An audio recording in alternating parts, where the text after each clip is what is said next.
I'm Mike Uyak. I love to try new things, and I've had culinary adventures all around the world, as well as right at home. I've had really wonderful food, as well as some really horrible food. I'd like to share some of my adventures with you, and we'll see if I have what it takes to fix whatever goes wrong. This is Recipe Redemption.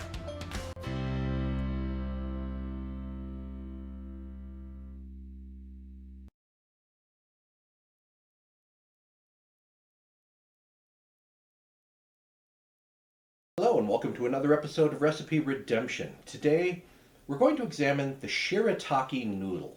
For those of you unfamiliar with this product, this comes from the konjac yam, also known as the devil's tongue yam or voodoo lily, I assume for the shape of the flower, or also known as the elephant yam. It's an Asian plant that grows a large tuberous corm is what they call it. It basically, it looks kind of like a pumpkin, but it's underground, so it's like a tuber. This corm is peeled, mashed up, and boiled to extract glucomannan powder, a substance that is almost entirely water-soluble fiber.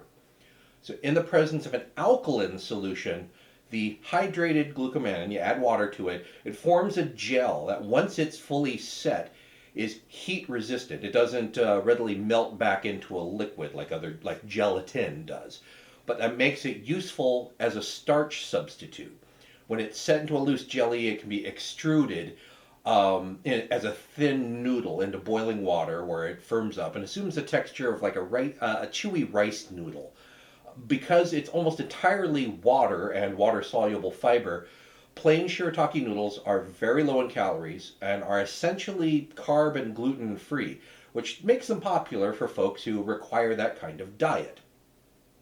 They typically come in a package of very delicate, thin noodles suspended in water to keep them hydrated.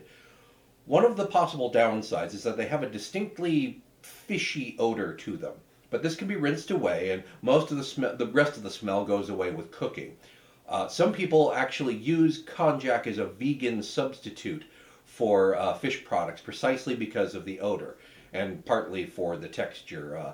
They'll actually cook it into a big basically brick of gelatin, which the Japanese call konnyaku, and then they can dice it up into cubes or whatever and make it sort of kind of fish fillet shaped.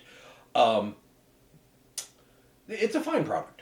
It's a little expensive for the serving size that you get, but again, if you want low-cal, carb-free noodles, they're what you can buy.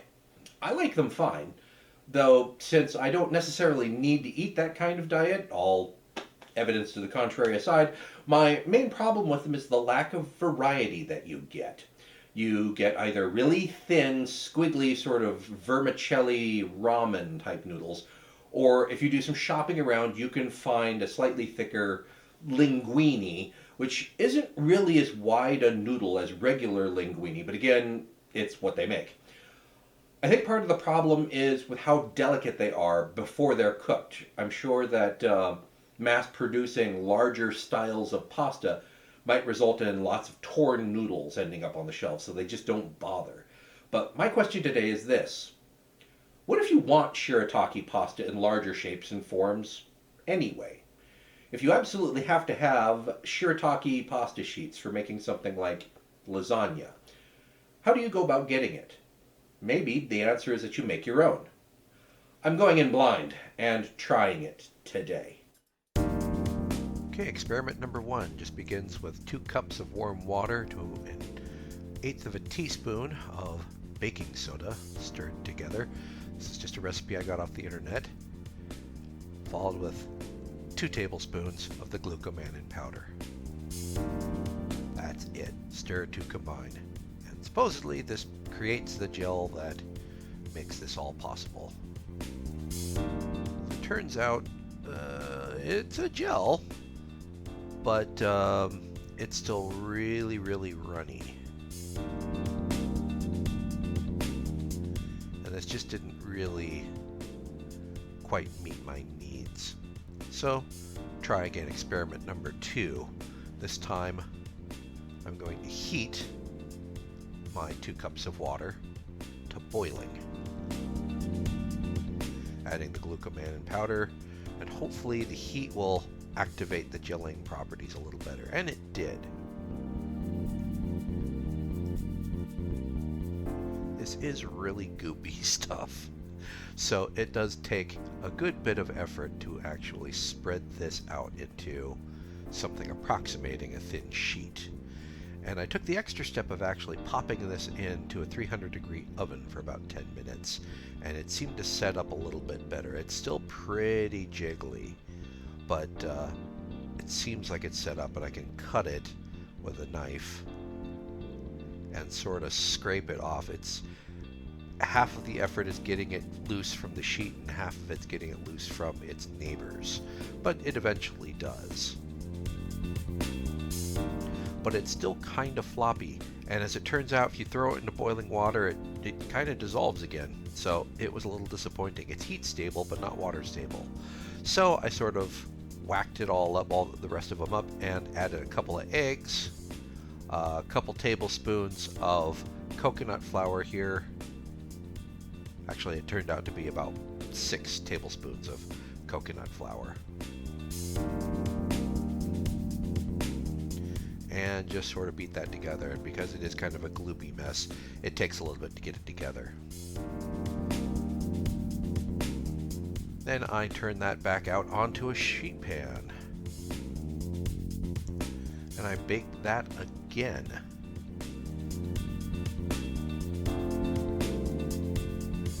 And oddly enough, it seemed to shrink a little in the oven this time, but whatever. So just going to cut this into noodles. See what happens. It does tend to toughen up a little bit in the oven, so it's a little bit more of a challenge to cut, but it does come apart into discrete noodles. They have the texture of like cooked noodles. So off to the side, I'm going to saute off some onions.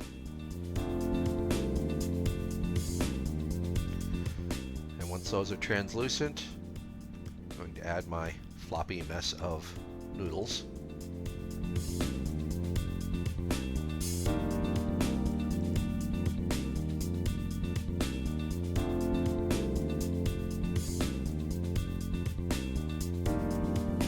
To which I add some cooked diced chicken breast, stir that in to combine, along with some mixed vegetables. I have some carrots, just some frozen crinkle cut carrots and some frozen green beans. Oops. Might be a good idea to make sure that all your ingredients actually fit into your frying pan or wok. And to this, I'm going to add a mixture that I made of peanut butter, sriracha, soy sauce, fish sauce, garlic powder, and ginger. And stir that in to combine and coat all of the noodles and vegetable. And there you have it. Shirataki fake pad thai. It's actually pretty tasty.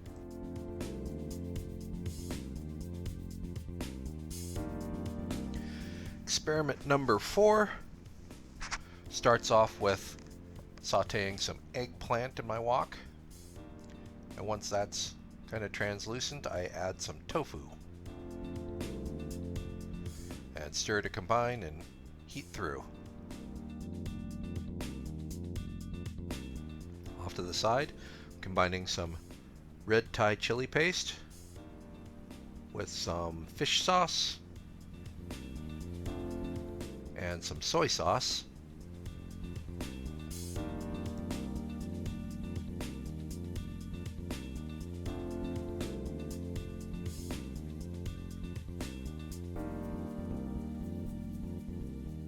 Along with a liberal dose of garlic powder, onion powder, and ground ginger. Where's the ginger? There's the ginger. And stir to combine. Doesn't have to be perfect, but it should be pretty well mixed. To this, I'm just going to toss in my eggplant and tofu mixture and stir until everything is evenly coated.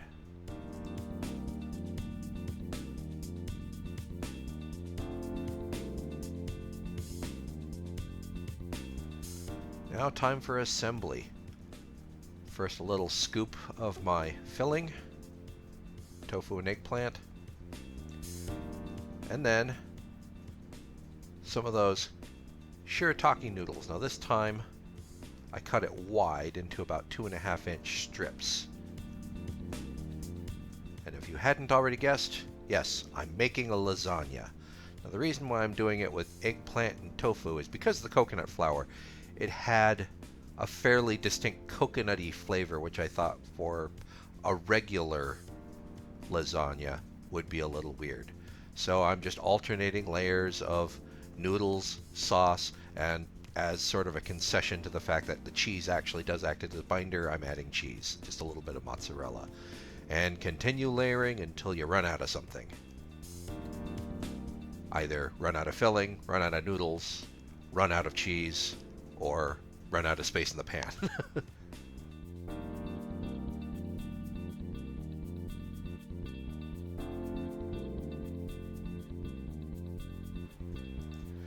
And there you are, ran out of filling. So, final layer of cheese.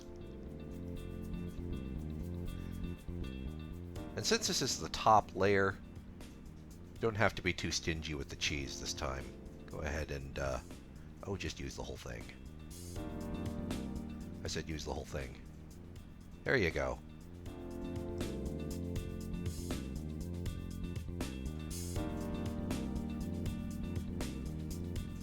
And here we are. Red Thai curry, Shirataki, lasagna.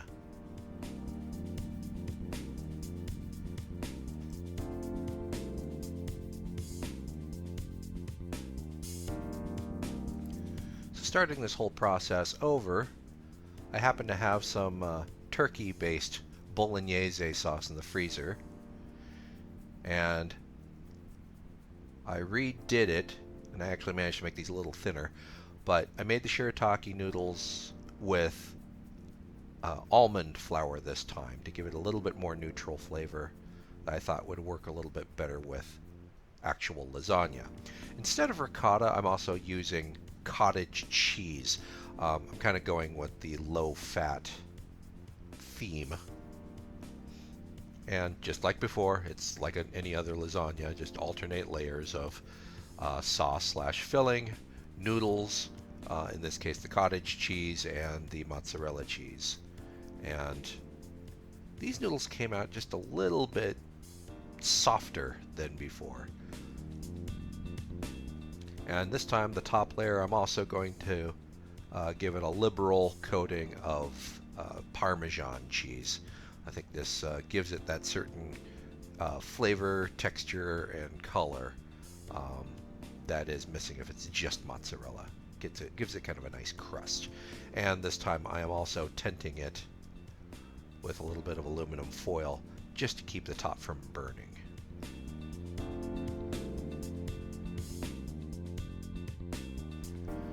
Experiment number, what are we on, 5? Begins with a meat filling. Now, I'm going for an Asian style meat filling with some ground ginger, garlic powder, onion powder, Chinese 5-spice, and a little bit of salt. That's ground pork, by the way. Adding an egg, and I'm also going to add some soy sauce. Oh, yes, and cilantro. You can leave that out if you're the type of person who hates cilantro. I'm not. But I'm also going to add some soy sauce and some rice wine vinegar.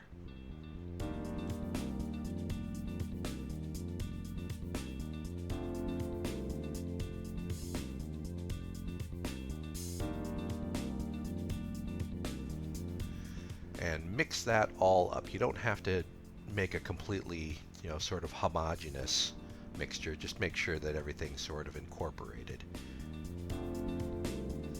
In the meantime, in a stock pot I have some pork stock that I had in the freezer. I'm going to add a little bit more water to bring that up to the 4 cups of water. I'm making a double batch of noodles. And as it turns out, my pork stock, I think, was a little acidic. So I decided to go a little bit heavy on the baking soda to try and neutralize some of that.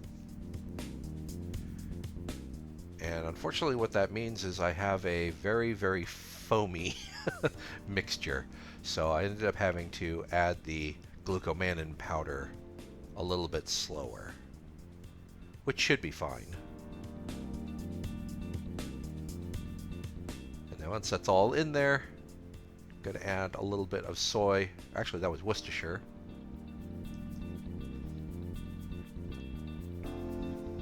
And I'm actually going to cook this in the pot for a little while until it gets kind of thick and goopy, and then let it cool. And right here in the pot, I'm adding my egg. And I'm adding what ends up being about a half a cup of almond flour and a half a cup of mung bean flour. Kind of wanted to take this in an Asian direction since that's where I'm going with this. And stir to combine. I notice that it's still warm, so I'm hoping it'll set up better, but it's a lot looser than other formulations, so I'm a little concerned about this. But in any case, take the time, spread it out into a thin layer on a sheet pan, and put it in the oven at 300 degrees for about 10 minutes. Now once I take it out and let it cool, I'm using a disher to scoop even-sized little meatballs onto my sheet pan. The problem with the shirataki is it doesn't really want to stick to itself very well, so pressing these out like wontons just isn't going to happen. I haven't figured out anything to actually make it behave like regular dough. So what I'm doing is I had reserved some of the unbaked shirataki goop off to the side, and I'm just coating these meatballs and making sure that this layer sticks to the bottom layer of shirataki. Then after letting that sit for a bit, I throw one of these into some melted butter to see what a pan-fried ravioli will behave like, and the other one I'm throwing into boiling water to see if this actually works out well. And as it turns out, like previous experiments, boiling water just for some reason doesn't react well with it. I don't know what the difference is between the shirataki that I make and the from store-bought, but here's how these two look in the end. The pan-fried one is not pretty, but it actually stayed together. The boiled one basically fell apart. It's not pretty. So, okay, that didn't work quite the way I'd hoped. But please do remember, I'm just an idiot with a kitchen, a camera, and probably too much free time on my hands.